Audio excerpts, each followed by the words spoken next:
పెద్ద ఎత్తున క్యాంప్ రాజకీయాలు చేయడం కానీ లేకపోతే మీ పార్టీ వైపు ఉన్న వాళ్ళని అటువైపు తిప్పుకునే ప్రయత్నాలు కూడా చేస్తూ ఉన్నట్టుంది. ఈ విషయాలన్నీ గమనించి మా పార్టీ కూడా మేము కూడా క్యాంపు స్టార్ట్ చేసుకోవాల్సిన అవసరం ఏర్పడింది, చేసుకుంటున్నాం సార్. అంటే మీరు జగన్ ఇంట్లో మనిషి, జగన్ సొంత జిల్లా కడప, వీటిపైన దెబ్బ కొట్టాలనేది ప్రధానంగా టీడీపీ వ్యూహంగా కనిపిస్తూ ఉంది. జగన్ ఇంట్లో మనిషి అంటే నేనైనా ఒకటే, మా వైఎస్ఆర్ పార్టీలో చిన్న స్థాయి కార్యకర్త అయినా ఒకటే. ఏ ఒక్కరి చిన్న ఎలక్షన్ వచ్చినా పెద్ద ఎలక్షన్ వచ్చినా ఇదే స్ఫూర్తితోనే పనిచేసేవాళ్ళం. తప్పనిసరిగా ఈ ఎన్నికల్లో కానీ భవిష్యత్తులో కానీ ఖచ్చితంగా మా వాళ్ళందరూ కూడా కష్టపడి పనిచేస్తాం, గెలుస్తాం. ఎంపీటీసీ జెడ్పీటీసీలో డబ్బులు ఇచ్చి కొనుక్కుంటున్నారు అధికార పార్టీ. వాళ్ళకి డబ్బులు మురిగిపోయేంత డబ్బులు వచ్చినాయి సార్, ఏం చేస్తాం. వాళ్ళ ప్రలోభాలకు తట్టుకొని కూడా మా పార్టీలో నిజాయితీగా నిలబడే నాయకులు కార్యకర్తలు ఇంకా మిగిలినారు.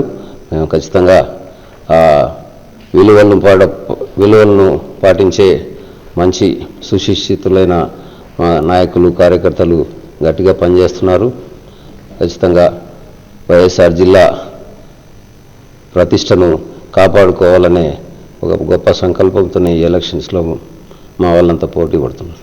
ఇప్పుడు గతంలో కార్పొరేటర్లు టీడీపీలో చేరడం జరిగింది, మళ్ళంతా వాళ్ళు తిరిగి వైఎస్ఆర్ కాంగ్రెస్ పార్టీలోకి వచ్చారు. అంటే మిగతా వాళ్ళు కూడా వచ్చే ఆలోచన అవకాశం ఉందనుకోవచ్చు స్థానిక సంస్థలకు సంబంధించిన ప్రజాప్రతినిధులు.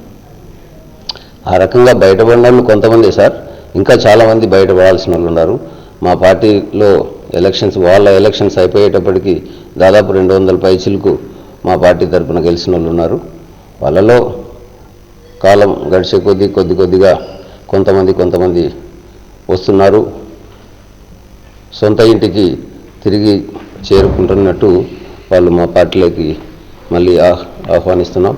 వాళ్ళ ఈ ఎన్నికల్లో పూర్తి స్థాయిలో పనిచేయటానికి, పార్టీ అభ్యర్థిగా ఉన్న నన్ను గెలిపించడానికి మంచి ఉద్దేశంతోనే వస్తున్నారు sir. Okay sir, thank you.